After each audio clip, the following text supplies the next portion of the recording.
Naked and Confused by Victor T. Robinson. The second introduction. Jimmy narrating. Hi, I am Jimmy Collins. I am 34 years old. I've been married for 10 years. It has been a good 10 years and hoping to reach the 11th year. That woman who over there with the bathroom door open and is using it is my wife Amber. She is a very open person and she is very emotional. She flushes and wipes and walks over to Jimmy and kisses him and jump in the bed and get her book out and reads it. She is a graphic designer and she deals with video games and movies and she is very good at her job. Me and Amber both met in college. She was dating my friend Will at the time and he just used her for sex, and while he was partying at a dorm she was stalking him and he made me distract her while he got with another, and it's turned out me and her had a lot of common. We started dating and then I dropped out of college because it wasn't what I wanted, so I work in retail. My best friend will work at my old high school where my niece Molly go to and he teach English. He hates it. Molly is my big sister Jennifer's kid. She is a defense lawyer. She is married to a therapist named Paul who is always trying to analyze me every chance he gets, and Will is also married to a flight attendant and her name is Kristen. She always going somewhere and when she gets home she always wants sex from her man, but for some reason he doesn't, pushes her away. What an asshole. For the 2 days she is home all she wants some love and she is very committed to her relationship, but she is having thoughts, and her and my wife are sisters, so I don't want to be in a position to choose between my best friend or my sister-in-law, but it's a no-brainer. I would pick my sister-in-law because my best friend he got man up. He realized after a while that he wants to have kids, so he wants start to trying, but she works a lot and she really loves her job, but she wants to have kids so she takes less days of her job and starts trying for a kid with Will, and they try for a while and then they went to a doctor to see what going on with not being pregnant and found out that Will's sperm is low and he will not be able to produce kids, so that dream is dead for Will but not for her, and she is really determined to have a kid and she isn't getting the sex and the support she wants from her husband. So while on her job as a flight attendant she has numerous affairs with different guys, but it ends up make her very addicted to sex, but at the end of all affairs she always feels naked and confused. Chapter 1. Jimmy and Amber. Jimmy is at working on his 8th hour at his retail job. He just finished with unloading a grocery truck and is very tired and can't wait to get off work, so he goes to take his last break with his fellow co-workers and enjoying good conversation and venting out about the job. And while on his break with his co-workers on the other side of town, Amber is helping a company developing new games and she is also training interns to become graphic designer, but Amber is fully invested in helping to really make the games more realistic and better quality. Everyone respect her, and she also spends her time testing out the game for performance, and she is actively working on the graphic designer on a sci-fi film. Amber been having a lot of things on her mind lately, like for instance her sister Kristen has been having a lot of stress due to problems with her husband, but she hasn't been clear to Amber about her problem. Amber also wants a promotion for her hard work, but she has competition, some woman from the UK named Mandy who is a raging bitch, and she looks at the clock and she can't wait to go home to be with Jimmy, but she has a while and she is being approached by the company hot shot who really wants to sleep with Amber and would do anything for her possibly, but she is not interested, so he is jealous of her husband, so he gets his tricks by taking all her assignments, but Mandy the bitch really like him, so that two people against Amber for her promotion. Jimmy is pulling in his driveway, says hi to the neighbors and walks into the house and goes into his bedroom and throw himself on the bed completely tired and turns on his CD and falls asleep. A few hours later Amber shows up at house and come in and puts the food she bought on the table, and she calls out to Jimmy and she goes into the bedroom and sees Jimmy is sleeping, and she walks to him and kisses his forehead and she says, "Baby, I am home," and she start taking off her work clothes and walks into the bathroom and turns the water on to take a bath, and she walks back out and standing in the doorway with looking at Jimmy still asleep and smiles and goes back in the bathroom and closing the door. Jimmy gets up and goes in the living room and turn on the TV and opens the bag of food and pull out some sodas out the fridge, and Amber walks in the living room barefoot in her underwear and a t-shirt and sits at the table with Jimmy.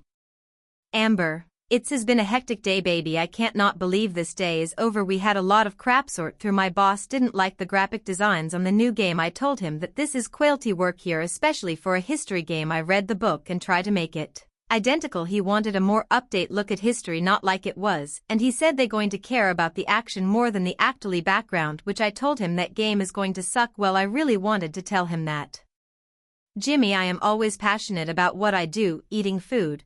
I am try to the job with love and try to make the best damn graphics on any project I am doing. And that asshole Phil keeps on talking about wanted treat me better, and I tell him I don't any man to treat me better than the man I got home. Jimmy, that guy is waiting for me to mess up so he take you away, and he going to wait a long fucking time. Amber, how was your day? I see you were sleeping when I walk and you look tired. What that all about? Normally when you are off the next day you nolly be up all day watching your Netflix, so like I said, how was your day? Jimmy, well, the Grouchy truck was big and some of the stuff wasn't right, and the son of the bitch fell down and bust a lot of pasta sauce. One guy was covering the stuff and smell like fucking pasta all day long. Me and guys, we kept yelling all day to him, where is the garlic bread? Amber laughing. 15 pallets on that truck and a lot of stuff had to be filled. You remember that guy I told you about named Vinny who worked in the fresh area? Amber, yeah, that really hard-working guy whose son was in that drunk driving accident. Jimmy, yeah, him. That guy worked his ass for 20 years in this business. He could ran the department he was in, but he had a bad shit happen to him and all the supervisors got on his ass, and this guy trained everybody in the department and he got family to support and they fucking fired him. Amber, damn. That's not right.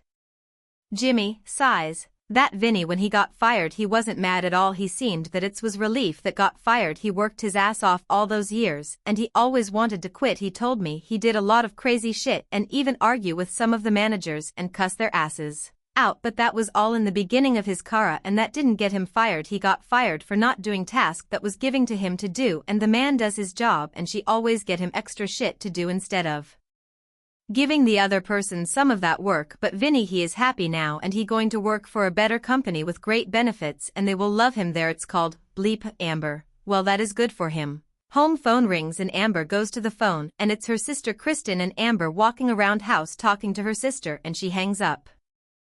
That was Kristen. She just told me to tell you that she wants you talk to Will because she is tired of being afraid to ask for affection from her own husband. It's like he doesn't want to have sex.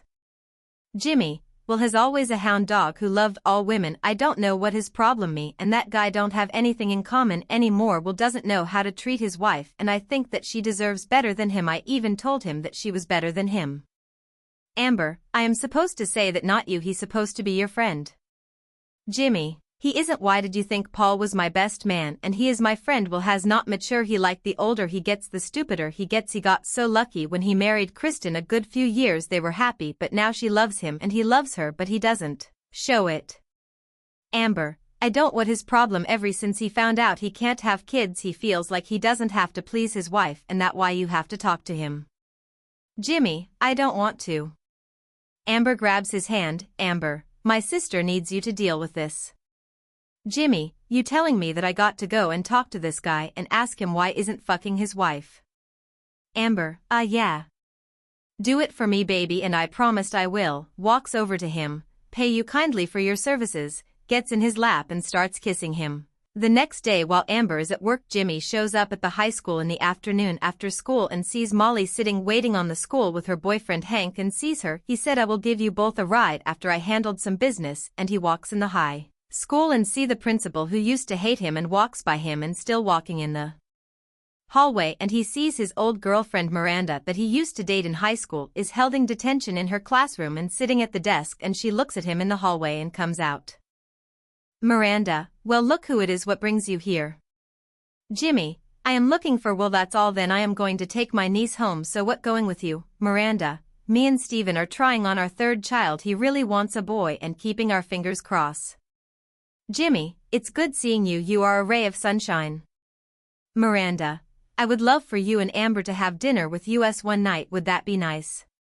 Jimmy, yeah, that would be nice. Miranda, well, I got to go. These kids are driving me bonkers. Kisses Jimmy on the cheek. You know, Jimmy, I somehow keep thinking about what would have happened if I wouldn't have let you get away, because tell me the truth, we was good together, right? Jimmy, yeah, we was. Miranda hugs him and walks back in the classroom and yells at the kids. In that little moment he had a quick flashback with his life with Miranda. Miranda kinda go way back to junior high school. She just moved from Miami to here in Alabama, and when Jimmy saw her he was very moved by her presence. Then he introduced himself. He was nervous. They was friends once, then in high school they was a couple. He Played high school football and she was the cheerleader. They went to the homecoming dance and prom. When he was 17 he left home because his dad couldn't stand him being a loser, so he left with the money he saved for a car and use it to buy a studio apartment, and this gave Miranda a chance to get out of her mom's life, who was too busy being a drunk all the time and having random boyfriend over the house, and it made her feel very uncomfortable, but she was happy to move in with Jimmy. They had good times and bad times, but at the end of high school they had lived together for 2 years and 2 months of summer before they finally broke up because she wanted for more for her life and wanted to be free, and she couldn't do that with Jimmy. And Amber knows all of this except for the fact that Jimmy had wanted to marry her, but Miranda turned him down, and that was the reason that Jimmy wanted to go to college, was to better himself, and if he wouldn't have went he never would have met the love of his life and queen of his castle. And wakes up from the flashback and walks towards Will's classroom, who is packing up his suitcase to end his day, but walks in Jimmy. Will, well, this is a surprise, I was just leaving. Jimmy, well, you can't leave yet, I need to talk to you about Kristen. Will, and Jimmy sits down. Will, okay, what is it? Jimmy, firmly, I want you to listen to me, Will, because I got to say this, okay, here goes. What the fuck is your problem in not fucking your wife? I meant, come on, dude. Tell me. Will, look, Jimmy, I love my wife, but I am not into sex like I used to. Okay, sometimes I want to, and when we do it, great, and sometimes I am busy grading papers and doing lesson plans. I don't have time to have sex with her every time she wants. Jimmy, she only asking for 2 days, and also you don't have conversations with her. Will, what, we got to have a conversation all the time. I know everything about her. I don't need to know how she doing, but if she wants to tell me about her day, I am willing to listen. Jimmy, but not tell her about your day or say something. Hell, right now you boring me, and I see why you and her have fights, because you are a dull fucking person. What happened to fucking cool guy who worshipped women like Kristen and Amber? What happened to you? It's a honest question. Will, I don't have explain myself to anyone including you. I didn't like the way I was. I am normal now. I can't have children. You love your wife, I see it. She is your match. Let me ask you a question. Jimmy, go ahead. Will, do you like it when your wife wants you all the time, even when you are doing something important? Do you like it when you are taking a shower in the morning and your wife invades your fucking space when it's yours, your little time to yourself? Because I need my time and I deserve my time. And the question that really needs to be answered from you, Jimmy. Do you like it when your wife acts like a whore and keep on begging and trying to seduce you? Jimmy looks at him and kicks the seat back, looks at Will and points his finger at Will. Jimmy, stop pointing his finger. You are so fuck up. Yes, I love it when my wife seduces me. Yes, I love it when she come in the shower while I am in there. Yes, I even love it when she walks around the house naked. I love her body. I love when she begs me for sex. My wife is important to me, more than my job and more important than my own life, and she loves her sister like I love my sister, and we are all family. And let's get back to when you say our wives act like whores. You are have a wonderful wife who lives to make you happy, and you make feel scared to even want to ask you for sex or comfort. My friend, you are a fucking queer, and a man like you and a woman like that, for a man not to want to fuck a woman like that, you have something really wrong with you, and have you insult them make me very angry, and I want to beat the everlasting shit out of you. And if she cheats on you or leaves you for another man or woman, she has my blessing and my support, because you don't deserve her. Grabs Will's suitcase and throws over his desk. You need to get your shit together, man. Walks out the classroom and outside to give Molly and her boyfriend a ride, and gets in his car. Jimmy and Amber have a nice night of dinner, and he tells her everything that happened Will today, and she is pissed by Will's response, and Jimmy calm her down, and she walks into her bedroom and sits on the bed crying for her sister's relationship, because she can tell it's going to be over soon. And Jimmy walks over to Amber and start kissing her and take off her shirt and start kissing her chest. She take off his shirt and they get undressed and get under the cover, and they have very intense sex. And then after they finished, they wondered what's going on in Kristen's mind. Chapter 2, Kristen. Kristen is now on a flight to California, serving people on the plane and enjoying good conversation with her fellow attendants, and she very much enjoy the company of them, and it relaxes her while she in the air, and she spots with her little eye a man eyeing her, and she walks over to him and asks him does he need anything, and he wants to know if she is a member of the Mile High Club, and she said she has been a long time member, and they ended up in the airplane bathroom having sex, and it doesn't last long. And he walks out of the bathroom, and Kristen looks at herself in the mirror and cleans herself up and goes back out. After the flight over, she's sitting on the empty plane thinking about her life, and she flashbacks to the beginning of her marriage when she was so happy on her wedding day kissing Will and remembering what drawn her to him, and to understand they've been married for 4 years. And she recalls all of them, and the only one that stands out is the honeymoon weekend she spent with him was the actually night she fell in love with, the night she had the best sex of her life, and the night they shared all their secrets, and he spent the whole night crying while she took care of him, and that was all in one night. The next night was all about passion and love because these two know all about each other and they spend it all their time in bed in the first 2 years of marriage. But during the 3rd year, Kristen has felt like her marriage is like a job. She comes home for 2 days before going back to work. She tries to spend time with him, but all he wants to do is play Xbox and grade his papers, and so she goes upstairs to pleasure herself and she cries while she is. And Will walks upstairs and see her and watches her, and she motions for him to come over to take her, and he walks over to her and pull him closer and looks at her, and he walks away leaving her to finish pleasure herself. And that kinda the way it goes. They do have sex, but it's not pleasurable for her, it's more about him. When does it her? But she feels at least he pay attention sometimes, and when they was trying for a baby they had sex a lot, and which she quite enjoy it, and it felt like old times, and they had a lot to talk about, and their relationship was moving fast and enjoyable again, and she didn't even tell her sister about her problem. And she really respects Jimmy, and sometimes she wishes she can have Jimmy for herself because he is the perfect husband that she wishes Will could be, and the reason she married him was she thought he would kinda be like Will because he was the closest thing he had to a brother, but she feels that she was wrong marrying Will. And then after Kristen found out that Will can't have kids, the married went back into the way it was, and she is very upset with this is going, and she started to enjoy her self by having numerous affairs with men and some women she meets on her trips.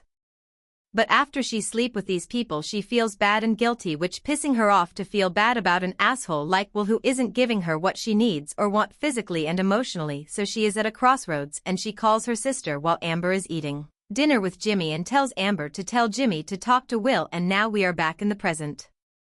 She is leaving the plane and she sits at the airport looking at all the passengers walking around the airport and starts to cry, and she arriving at her home and see that Will is gone away, and she starts walking around the house and she that Will left his laptop on, and she walks over to his laptop and she is curious about what he is up to and sees all his browser information that all points to a wall of chat rooms and variety porn websites, and she checks his email and sees he has a lot message coming, a screen name Pink Gloss 17, and she pressed the girl profile and sees that she is a teenage girl, but when she scrolls down the girl has both sexual reproduction parts, and she goes to the girl profile pics and sees all different pictures of her, and she goes back to the email basically saying that she loves him and wants to run away from him, and reply back, no one can know that me and you are together, not until she 18. And Kristen is disgusted and she turns the laptop down and she feels sad and relief, and she is finally happy because she now has a reason to leave him.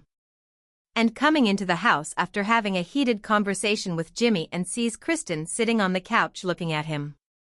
Kristen, so what have you been to while I've been gone? I see you left your computer on, and I see you have a little friend that you like to talk to. Who is she? Will, she just a student that I've been mentoring, nothing more. Kristen, mentoring with your cock. Will, that was very uncalled for, she interrupt him. Kristen stands up and gets in Will's face. You been fucking her, she is a fucking child and she wants to run away with you. Will, now you listen, I have not fuck her, I only gave her some advice, and I don't do. Kristen, I am not like that. Kristen, I know what that email was saying, you don't want to be her until she 18. Tell you didn't write that. Will, tell me. Will, you want to know something, everybody wants to know. And you had to get Jimmy involved. I am not fucking that kid, but I promised her when she 18 in a few months that I will be her 1C and it will be legal. Kristen, you will rather fuck a kid than fuck me. How sick are you, you disgusted? Will, what the fuck is the matter with you? Will, she is not fucking kid. Kristen, and you going to suck her dick too, you fucking freak. Will, whatever. Kristen. You calling me a fucking freak? What about you dress like a fucking slut just like your sister? Kristen, don't talk about my sister, you fuck. Will, and you get mad when I don't want to have sex and talk to you about my day and bullshit after bullshit. Kristen, you know what, when you do have sex you don't last long and you fucked like an old man drooling all over the place, and the kid wants you to fuck her and be her once. Well, she has another thing coming. Will, her name is Emma. Kristen, Emma with a dick. Why do you want her when you have me? That's something I can't figure. I would do anything for you and you treat me like this, and you aren't a very good husband. A real husband would want to fuck me and not make me wait until he's ready. Shouts. Look at me, I am beautiful, I am sexy. How does this don't get you hard? You not a man, you're empty, and that why I've been fucking other people to get some relief, and somehow I feel bad because I still love you, and now since I find your secret and I realize that you are a fucking loser and I've been wasting my youth, so will I am leaving your sorry ass. Takes off her ring and throws it at him. And will tell the school about your relationship with that student. Will looks at Kristen. So you better get your affair in order. Walks out the door and goes to airport to pick up an extra shift with the airline. Kristen calls Jennifer's Jimmy sister and tells her about Will sleeping with a student and finds out that the girl is a real good friend of Molly, and Jennifer is outraged and she goes to the school the next day and have Will fired for fraternized with a student, and there was no evidence to say that he had sex with her, so he doesn't go to jail but is banned from the school, and the girl's parents are pissed with Will and they want to press charges, but there was no charging to press and Will decides to leave town in disgrace, and Jennifer is completely pissed off at the situation and has a talk with her daughter about situations like this to prepare her. And Jennifer thought it would be fitting to have Emma to have a session with her husband Paul, who is a really great therapist who has a lot of patience and is an amazing father and a husband and good friends with Jimmy. Chapter 3, Jennifer and Paul and Molly. Jennifer and Paul met in high school. Jennifer was always a shy and intelligent. She was one of those good girls type. She was also on the debating team, in which Paul was a part of when he once asked Jennifer out, and they've been with each other ever since. Now they've been married for 19 years and their daughter Molly is 17 years old. She is a whiz kid. She loves science, and when she graduated she wants to go to MIT and learn about computers, but until she has to get through this year of high school. So this part of story goes a month after the Will and Emma. Now Emma is in Paul's office talking to Paul about her problems at home and also about her relationship with Will. Paul, Emma, we been at this for a while and you gave me your whole life story that could have been a movie made for Lifetime which you could write, but the real question is what started the relationship with you and Will. Emma, well, it started when I wrote a really good story about a girl's once time, and I watched Paul Everyday Teaches, and I was wondering did he read my story when I wrote it especially for him. I really dug him and I finally approaches him after class and I asked him did he read my story, and he said no. I was a little upset, but I really urged him to read it. And when he did he was shocked. My whole story was about losing my virginity to an older man. And I described Will in my story. I believe he was flattered and he paid attention to me more. Then I came to school dressed in sexy clothes to see if I could seduce him, and I really wanted him, but he didn't want me that way. He didn't want to lose his job or his wife. But I started to wear him down. I came to his class at the end of the day and I saw him grading papers, and I walk in and lock the door and walks up to him and I sat on his desk and put my foot in his lap and slowly massage his, Paul's looking Emma. And he didn't move one bit, so I kept going, and then I jumped in his lap and started to kiss him, and he told me to stop and I didn't want to, but I didn't want to make him upset, and I put his hand under my skirt and he felt me, but he also felt my extra passenger. Then he jumped up. He thought I was a guy. Then I lifted up my skirt and I showed him I had a vagina and a penis, and he was relieved, but he still felt guilty about what just happened between us, and he left, but I can tell he was still hard, but he was respectable to me. He never pursue me, and that what my parents don't understand. Just because I am 17 doesn't mean I can't make my own choices, and I saw something I wanted and I wanted him, and that why I got his email and sent him my pics, and then that me and him started hang out, go out on dates and cafe, but it was never sexually like I discussed earlier. Somehow even with my own problems he liked me for me, but it was going good, and online 8 months I was going to be 18, but his wife fuck up everything when she find the emails in my MOM, wanted evidence against Will, but he didn't do anything to me, and I wanted him to, but I am glad he didn't because he would have been put in jail, but instead he just lost his teaching degree and his job. Paul, I would hope so too. Miss Calloway, what you would have done if that was your daughter? Paul, I would had to kick his ass all over that school. That's what I would have done. Miss Calloway, I would have done it myself. Well, thank you, Paul. The first no, I've been difficult. Paul, you were just being a parent, nothing more. But this matter could have been more serious than it was. No one got hurt. Miss Calloway, yes, that was the good thing about it.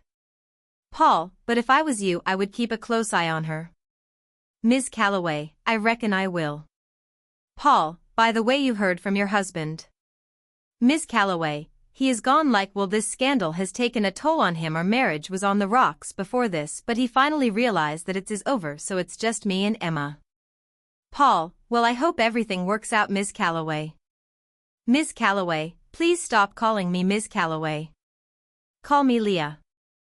Emma walks back in the office and tells her mom can she spend the night with Molly, and Leah says if it okay with Molly's dad, and he says yes. Emma's mom was flirting with Paul, but Paul is resolute and walks her to her car and walks back, and it gets dark and late. Then Jennifer shows up with paperwork and she walks in the house. Her dinner is wrapped on the table with her name on it. She looks at the clock. It's 9:45 p.m. and she goes upstairs and goes to Molly's door and knocks, and she sees Molly and Emma are on the computer doing homework side by side. Then she closes the door and walks to her in Paul's bedroom, and she sees Paul watching a horror movie on TV. Jennifer, how did the sessions go today? Paul, all of them went good, and I ended the session with Emma today. Jennifer, how come you ended today? Paul, when been talking for a month, she told me everything about her life, her secrets, but until today it was the one time we discuss Will and her relationship, and there was none. It's just an outing and flirtation that she caused because she liked him and paid attention to her and her parents, and Kristen made it something that it wasn't. It was innocent. But Will knew better. Jennifer, he shouldn't have never been in that position to begin with. As soon as Emma started flirting with him, he should have called her parents or told the principal instead of letting things go almost that far. He was supposed to be a role model for students, not developing a relationship with one of them, and he had a wife that he should have gave all his attention instead of Emma, and I can't believe you let her spend the night with Molly after all the stuff you learn about her. Paul, come on Jennifer, they are best friends. Emma is the only friend that Molly has. Jennifer, I just don't trust that girl. Paul, what happens if she tries to get Molly to join her in seducing older men? Paul, in a few months they will be graduating high school, so come on, and Molly not like that, and she knows that we will kill her if try anything like that, so be realistic. Jennifer. Jennifer, yeah, you are probably right, but as long as she in this house, I don't want you anywhere near Emma unless I am with you, and I don't want her in my house unless I am here. You got me, Paul. Paul, you don't think I am going to do what Will did do? Jennifer, it's not you I am worrying about. I am thinking you don't sleep and go downstairs for ice cream, and she is downstairs undressing you with eyes, and she is wearing a t-shirt that cover her knees, and you are wondering if she wearing any panties, and then she walks up to you and grabs you, and then she has you. Jennifer looks at Paul and she sees he aroused. See that effect that a thought can do, and all I had to do was feed your fantasy, and then you would have broken your vows to me. Isn't that scary? Paul, yeah, that's scary, but I wasn't thinking of her, I was thinking you in a t-shirt. Jennifer, yeah, sure you were. Jennifer gets undressed, is fully naked, and slides under the cover with Paul. So how long has it been since we last had sex? Paul, 1 full month since you had your case, and oh yeah, how'd it go today? Jennifer, he was fucking guilty, but he was stupid. After a whole month he finally took a plea today when he could won the case, but he was too much of a pussy to stay in the game, so this is a loss to me, and I don't fucking lose, so the only reward I get tonight is being with you. Jennifer sitting on top of Paul straddling him, but she is angry, so she is really rocking the bed, and she is talking about her case while she is making love to her husband, who is scared that Jennifer is hurting him a little. Like you going to break off his penis, and she is really slamming down on him, and then she starts kissing him and rubbing her own breasts and still talking, but her talking turns to moans, and she is so loud Molly and Emma are hearing everything, and Emma is getting hot and looks at Molly and start to kiss her, and Molly pushes her back and walks out the room and goes downstairs. Emma, I am sorry Molly, I didn't mean to make you feel uncomfortable, I just thought you would want to make out. Molly, I am not in that shit, and it was wrong for you to even think that I wanted to kiss you even after you messed up my family when you seduced Uncle Will, and that was not cool.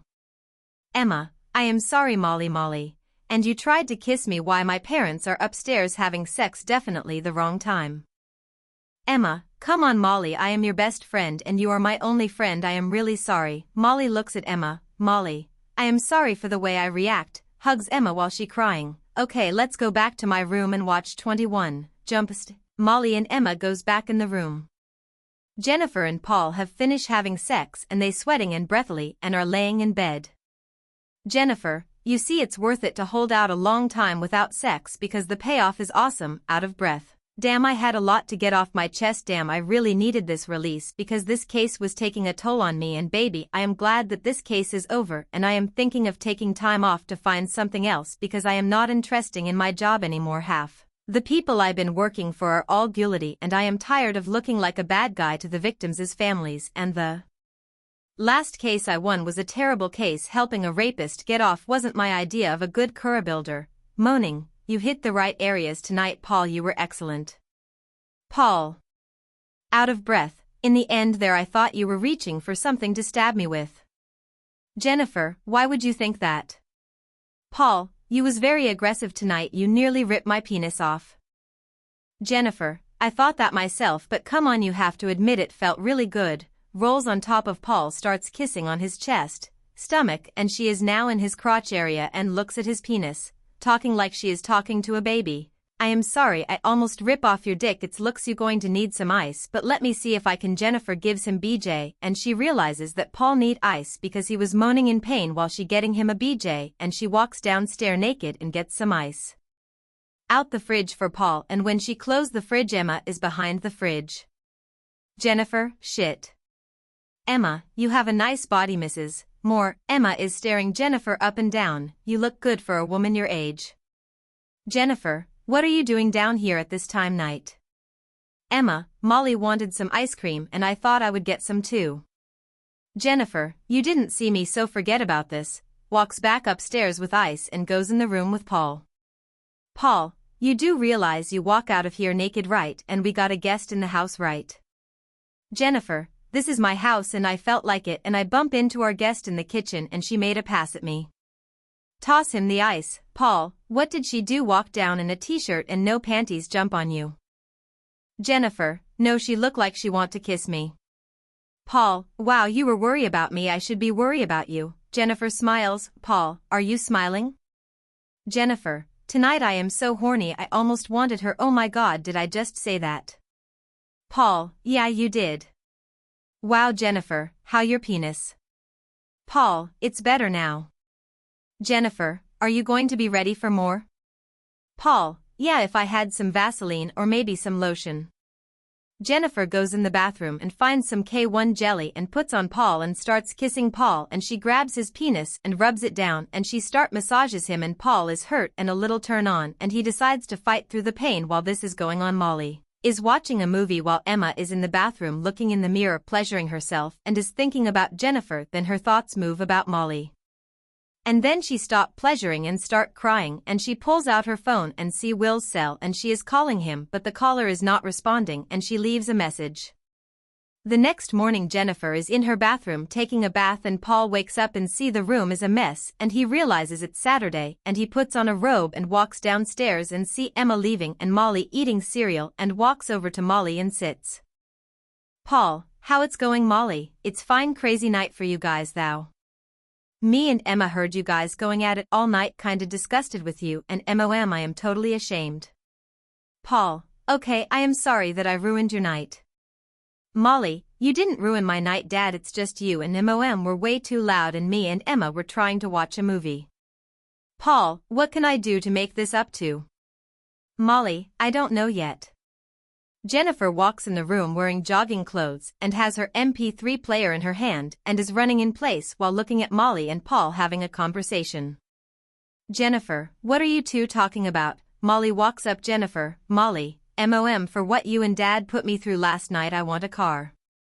Jennifer, what have we put you through? Molly, you and Dad. Paul eating his cereal. Didn't care that Emma was sleeping over, and you guys was so damn loud last night that me and Emma couldn't even watch Channing Tatum in peace. Jennifer, my precious daughter, you are not getting a car just because you and Emma heard me and your father having sex. It's a normal thing. Molly, MOM I heard everything, including saying that you wanted to have sex with my friend. Gross. MOM. You whoa. Jennifer, oh, what kind of car you want?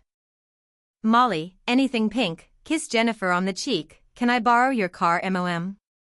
Jennifer, embraced, sure. Molly hugs Jennifer. Molly, I love you. MOM. Jennifer, I love you too. Molly walks out the house and gets her mom's car and takes off. I can't not believe I said that last night and our daughter heard me. Damn, these walls are thin. I say a lot of crazy shit when I'm horny, it's just the way I am. Paul, what I am going to do? Paul, well, you already going to give her a car, but if she heard you maybe Emma did too. Jennifer, fuck. I need to jog to clear my head, Paul. Paul, okay baby. Next time you and I have sex we will rent a motel. Jennifer, or we get Molly a hotel room. Jennifer kisses Paul and goes for a run and pulls in the doorway is Jimmy and who is knocking at the door and Paul opens and Jimmy walks and Paul sits at the table and Jimmy joins him. Jimmy, what's up Paul, you really wearing that robe? Paul, what are you doing here this early? Jimmy, I was up and I wondering on this Saturday morning which I am off that you and me go and do some shit you know. Paul, like what type of shit? Jimmy, maybe we go play golf. Paul, dude, you don't play golf and you know I don't play golf. Jimmy, what about the casino? Paul, what are you bored or something? Why don't you go out with the wife? Jimmy, I had plans with her but she had to cancel for a big assignment today so my day is fucking wide open. Paul, well, I was planning on spending the day with Jennifer. Jimmy, well, maybe I can hang with you guys today. Paul, groans, maybe yet you and Jennifer can spend time together. Jimmy, where is she? Paul, she is on her jog, she should be back. Jimmy, if me and her hang out what will you be doing? Paul, I will probably go over my notes and get ready for Monday. Paul get up and take his bowl to the sink and Jimmy looks at Paul walking funny. Jimmy, why are you walking funny with your hand on your dick? Paul, you don't want to know. Jimmy, gotcha. Jennifer finishes jogging after 30 minutes and returns home and sees Jimmy in the kitchen with Paul. She walks over and hugs Jimmy. Jimmy, how are you? Jennifer, I am good. I didn't expect to see you this morning.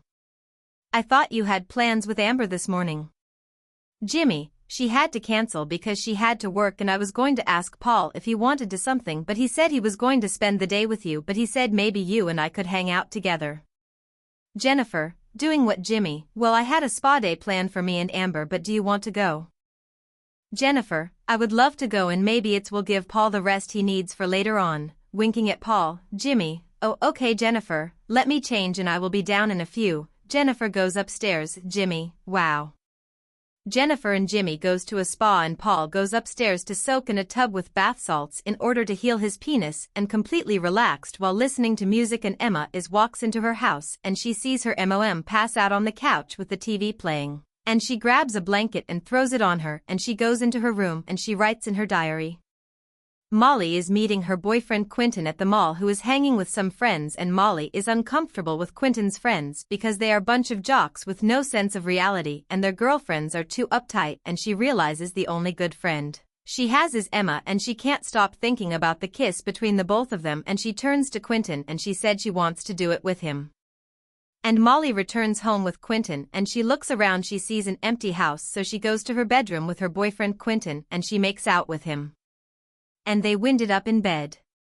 Paul is returning to the house with Chinese food and walks inside and he puts his food on the table and he walks upstairs and walks to Molly and then he hears sound of sex coming out of Molly's room and he slowly opens the door and catches his daughter and her boyfriend having sex and he walks in at the wrong moment at the movement of climax and Molly jumps off top of Quentin and Quentin aims his penis at the door and accidentally shoots his cum all over Molly's dad and Molly is completely embraced and scared for Quentin and Paul wipes his face and is pissed and he leaps at Quentin who jumps off the bed and runs downstairs and is being chased by Paul and Quentin runs out the door naked and is still being chased by Paul down the block and Jimmy and Jennifer are in the car and then watch Quentin jumps over the car and Paul chasing him with cum on his face and Jimmy gets out the car and Jennifer move in the driving seat and drives the car to the house and she sees Molly standing outside and she asks Molly why is your father is chasing Quentin and she tell her that she just had sex.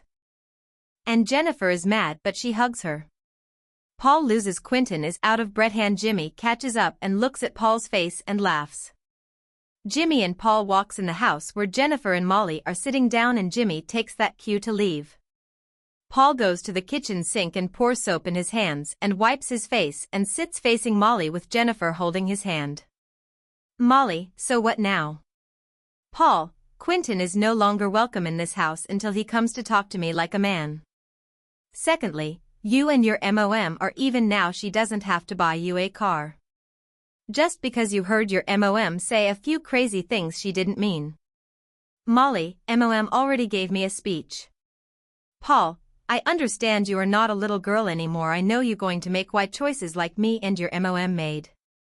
Jennifer, we understand about these things. Paul, that little fucker didn't even wear a condom. Molly, he is allergic to latex. Jennifer, if you're going to have sex you need to practice safe sex or no sex at all. And Monday I am going to take you to the doctor to get you checked to make sure that little bastard didn't give anything something for you. Paul, you might need to get checked too. Molly walks upstairs. Paul, I guess this screws up this weekend. Jennifer, what the fuck you mean you take a hot bath and slap on a condom? I really doubt that little fucker has anything. Jennifer goes into the kitchen and cooks dinner and Paul goes upstairs to take another hot bath and Molly calls up Emma and tells her what happened. And Emma is laughing on the phone and then she hangs up and Emma stands in front of the mirror naked looking at herself and then looks at a plastic surgery guide and looking at the risk and she puts on a robe and goes in her mom's room and tells her she wants to have an operation. Chapter 4. The new will. This past month while everybody was saying there's peace about Will including Kristen and Emma's mother Leah. When Will left town he went driving all through Alabama and he finally ended up in a small town in Alabama. Where Will been since he ran away? He sits in a diner where he been coming every day and everybody knows his name in this diner. He feels relaxed. He been living in a motel and drinking his ass off, but he is depressed and he doesn't know if he wants to kill himself or have himself killed, but every day he finds a reason to live. He has 3 friends in this little town, a stripper he sees every day named Sophia and the town drunk who was a former Marine named Joel who is a badass, but his wife is a bigger badass anyway. These are the one Will hangs with, and he told these people everything about his situation and Joel agrees with him and that he didn't do anything wrong and Joel's wife Anna believes he was tricked. But in a typical night in town Will is walking around the motel area and goes in his room. Knocks on his door is Sophia who tries to sleep with Will, but Will has been having problems, but she made it her mission to get him hard and this night is any better so she just sleeps in motel in his bed with him because she has no place to go. She was kicked out of her place so she likes Will so she stays. The next day Will walks into the diner and order his special bacon cheeseburger and steak fries and a chocolate shake and sits at his favorite table and walks in Sophia, Joel and Anna and sits with him. Joel, that lunch is so bad for you, that cholesterol is a killer and all that grease in the fries and now you going to drink that shake behind that.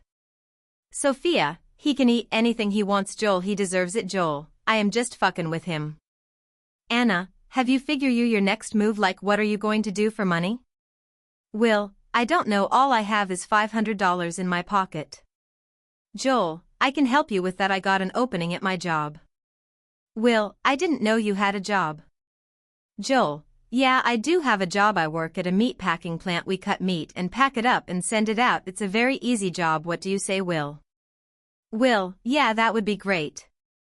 Joel, I will call my boss and let him know. Joel and Will start going to work at the meat plant and they have a good working relationship and Will is good at it, better than teaching, and he and Sophia are really getting a good connection between the both of them, and she quits stripping and gets a job at the diner that Will likes as a waitress, and she and Will started going on dates with Joel and Anna. And the relationship is so good. Will and Sophia move in together and they stay on the same block with Joel and Anna and they have fun all the time, and one day at work Joel and Will have a conversation. Joel, I've been thinking about something that can help you. Believe I love having you here in this town and my wife adores you and I see Sophia cares about you and you got new life here, but you left some unanswered questions in your old life and I am afraid for your relationship with Sophia because I don't want you to screw up what you have with her like you did with your wife, so I am thinking maybe you need to go and finish dealing with situation that caused you to come here. Will, how I am going to do that? Joel, can I be frank you? Will, yeah, go ahead. Joel, okay, here it goes. You need to go to back and face the people you wronged, the girl Emma who had a thing for you, and you need to rectify that shit, and your wife and her sister you need to beg their forgiveness for calling them whores and sluts and hurting them emotionally, and buddy, you got to do this. Because you ran away from your problems, you should have fought problems dead on like a man. You can't let that happen again with Sophia. That girl likes you a lot, and she doesn't need to have same thing happen to you. When I was in the war I saw the same shit all time, and people make the same mistakes over and over again because they don't learn from their mistakes. They keep on moving on, but you shouldn't do that. And you said you loved Kristen, but you lost the lust you had for her. You need to tell her that, and instead of just letting her think you are a dirty old man with a young girl, and tell her about the situation between you and the girl Emma, and really tell her about it, because you need to fight for your reputation in your city and in that family you married into, because they got to know the real truth. Even if they don't forgive you, at least you tried, and you held your head up high, and you went out like a man. Because I've been through these types of situations before. I had a friend die because of me, and I had explained to the family what happened, and the father understood me because he was a war vet in Vietnam, but the siblings and the mother didn't. But they soon forgive me, and believe me, there is nothing worse than tell a family that you didn't check the perimeter fully, in which led to their son walking on a landmine, and there was nothing of him to have a funeral. So what I am thinking is your situation is much better than mine. What do you think, Will? Will: yeah, I think mine isn't that bad. Damn, it's not really bad at all. I just have to tell the truth, and it will work out somehow. And if it doesn't, I always you Anna and Sophia, right? Joel: you got that right. Will and Joel finish their shift at the May packing plant and shows up at the diner and sits at the front counter and will order a pecan pie and so coffee, and Joel orders a strawberry cheesecake, and Sophia comes from behind the diner and sees Joel and Will. Sophia: damn, you guys are enjoying those desserts. Will: just craving for something sweet, that all. Sophia: I thought I was sweet enough for you. Kisses Will and walks behind the counter. Will hears a song on the radio that he hasn't heard since the year 99 when he graduate high school, and he thinks about the good times, and he has a smile on his face while listening, and Joel sees a happy look on Will's face, and after song is over, Will is completely in a dream state, and like a sign from God he sees a pawn shop across the street and walks out the store and goes in the pawn shop and sees an electric guitar, and he pulls out his wallet and looks in it and takes the money out and take the guitar to pawn shop owner, and Will walks out the pawn shop with a small amp and a guitar, and Joel goes up to Will, says that the song on the radio gave him some inspiration, and goes and tells Joel and Sophia that he used to play the guitar all the time. He had a little band when he was in high school with his friends, including Jimmy, who play the drums and sometimes the keyboard. And Joel is curious now and tell him about this pub that has amateur acts on Friday night, which is tomorrow, and it will give you enough time to prepare. And Will and Sophia goes out to get Will a new look and a haircut and get Will looking like a new guy. Friday night, Will, Joel, Anna and Sophia shows at the pub at 7:15, and Will goes on last. All the acts was phenomenal, and now it's time for Will to sing. And he sings a song he made up himself, and it is a nice sad song about he should have let her go and instead of making her suffer. After he done, he realized that Joel is dead on about him going to see Kristen and make amends.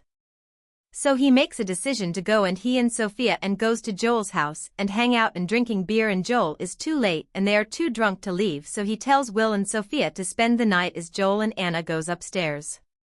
Sophia starts stipping for Will and starts getting undressed, giving him a lap dance, and Joel is curious. He's standing at the top of stair watching, and Anna pulls him away to their room. Sophia is grinding on Will and she takes off her top and start kissing him, and the next morning Will wakes up and see Joel cooking breakfast nude but sits at the table. Joel: you enjoy your night with Sophia? Will: yeah, I did, and I really care about her. Sophia is overhearing the conversation. I got a bus ticket, so I am going back home today to take care of the business you and I talk about yesterday at work, because I don't want the same thing to happen to Kristen happen to her. And he grabs his jacket and go to Sophia and sees she still sleep, but she not, and he tells Joel to tell her he will be back and walks out the door and walks to the bus station, and he waits and goes on the bus, and the bus makes it down the road, and a car comes down the road, honking horns, and drives to the side of the bus screaming out Will name. The bus driver says anybody named will get the fuck off the bus, and Will stands up and gets off the bus, and the bus drives off, and Will walks to Sophia. Will: you know you cost me a ride, right? Sophia: you needed a ride, you should have asked me and I would have took you, and I do want to meet the woman you left behind. So get in the car, Will. Will gets in the car and drive off. We will probably be there in a few hours. Will and Sophia are on their way to Kristen's house, where Kristen is in bathroom puking her guts out with a girl and guy in her bed, and the house her and Will is completely covered with beer, drugs, food everywhere, and she looks in the mirror wondering what she did with herself. Chapter 5, Unanswered Questions. But let's go back to last night while Will was singing on stage.